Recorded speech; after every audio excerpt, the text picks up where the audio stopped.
Taste the Daily. Madurai மாவட்டம் மேலூரில் tungsten சுரங்க அனுமதியை ரத்து செய்ய கோரி கடிதம் எழுதிய ஸ்டாலின் அனுமதி கேட்டதே தனது அரசுதான் என்பதை மறைத்தது ஏன் என எதிர்க்கட்சி தலைவரும் அதிமுக பொதுச் செயலாளருமான எடப்பாடி கே பழனிசாமி கேள்வி எழுப்பியுள்ளார்.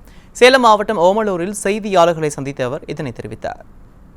திருப்பூர் மாவட்டத்தில் பார்த்தீங்கன்னா இன்றைக்கு 3 பேர் படுகொலை செஞ்சிருக்கிறாங்க. தினந்தோறும் தமிழகத்தில் கொலை, கொள்ளை, வழிப்பறிவு, பாலியல் கூட தொடர்ந்து நடந்துட்டு இருக்குது. நானும் தொடர்ந்து அறிக்கையின் வாயிலாக வெளிப்படுத்திட்டு இருக்கிறேன். ஆனால் இன்றைய முதலமைச்சர் திரு ஸ்டாலின் தலைமையில் இருக்கின்ற அரசாங்கம் அதை கண்டுகொள்வதில்லை. சட்ட ஒழுங்கு கேள்விக்குறியாக இருக்குது. சட்ட ஒழுங்கு அடியோடு சீர்கட்டு விட்டது. அதனால் இன்றைய தினம் 3 பேர் திருப்பூர் மாவட்டத்தில் படுகொலை செய்யப்பட்டிருக்கிறாங்க. இன்றைய தினம் நாகை மாவட்டம், மயிலாடுதுறை மாவட்டம், திருவாரூர் மாவட்டத்தில் கனமழையின் காரணமாக விவசாயிகள் பயிரிடப்பட்ட நெற்பயிரெல்லாம் அந்த வெள்ள நீரில் மூழ்கி கடுமையாக பாதிக்கப்பட்டிருக்கிறார்கள்.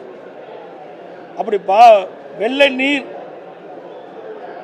வெள்ளை நீரால் பயிர்கள் பாதிக்கப்பட்டதை கண்டறிந்து அந்த விவசாயிகளுக்கு இந்த அரசு இழப்பீடு தொகை வழங்க வேண்டும் என்று வேண்டுகோள் வைக்கின்றேன்.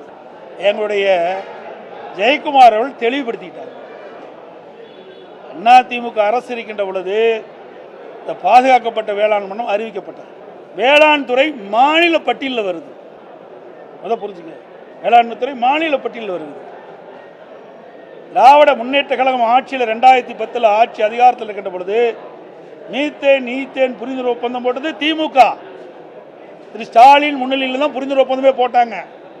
அது மட்டும் இல்லை, மத்தியிலே பால் அவர்களும் பல்வேல் மாணிக்க அவர்களும் மத்திய அமைச்சராக இருக்கும் பொழுது தான் இந்த மீத்தேன் அந்த திட்டத்தையே கொண்டாந்தாங்க. பேட்டியிலேயே கொடுத்துருக்குறாங்க, எல்லாத்துலேயும் வந்திருக்குது. இந்த தொலைக்காட்சி மூலமாக வந்தது. கொண்டு வந்தது திமுக. அதை தடுத்து நிறுத்தி அதை ரத்து செய்வதற்கு உண்டான முயற்சி எடுத்தது, ரத்து செய்தது அதிமுக அரசாங்கம்.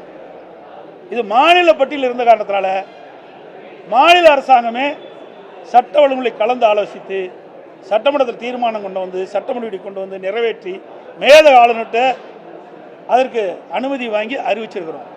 அது மட்டும் இல்லை, அப்பொழுது இந்த திட்டத்தை அறிவிக்கின்ற பொழுது மத்திய அரசோடு நாங்கள் தொடர்பு கொண்டோம், கடிதம் கொடுத்தோம். மத்திய அரசுக்கு கடிதம் எழுதினோம். முதலமைச்சர் இருக்கும் பொழுது இந்த கடிதம் எழுதினோம் மத்திய அரசாங்கம். அப்பொழுது என்னுடைய ஜெயக்குமார் அவர்களே அப்பொழுது மத்தியில் இருக்கின்ற சுற்றுச்சூழல் துறை அமைச்சரை பார்த்து இந்த கடிதத்தை கொடுத்தாங்க. அப்போ மத்திய சுற்றுச்சூழல் அமைச்சர், மத்தியில் இருக்கின்ற சுற்றுச்சூழல் அமைச்சர் நான் உங்களுக்கு நான் பதில் கொடுக்குறேன், விரைவாக அதற்கு பதில் கொடுக்க சொல்லி எங்களுக்கு பதில் கொடுத்தாரு. அப்போ சொன்னார், இது வேளாண் துறை மாநில பட்டியலில் வருது, அதனால் நீங்களே இதற்கு சட்டமேற்றி இந்த பாதுகாக்கப்பட்ட வேளாண் மண்டலத்தை கொண்டு வரலாம்னு சொன்னாங்க. அதன் அடிப்படையில் நான் கொண்டு வந்தேன். அந்த அடிப்படையில் இருக்கிற காரணத்தால் தான் 5 ஆண்டு காலமாக டெல்டா மாவட்டத்தில் எந்த விவசாயிகள் பாதிக்கக்கூடிய எந்த திட்டத்தை கொண்டு வர முடியல. அதை ஸ்டாலின் அவர்களே சட்டமன்றத்தில் தெரிவிச்சிருக்காரு.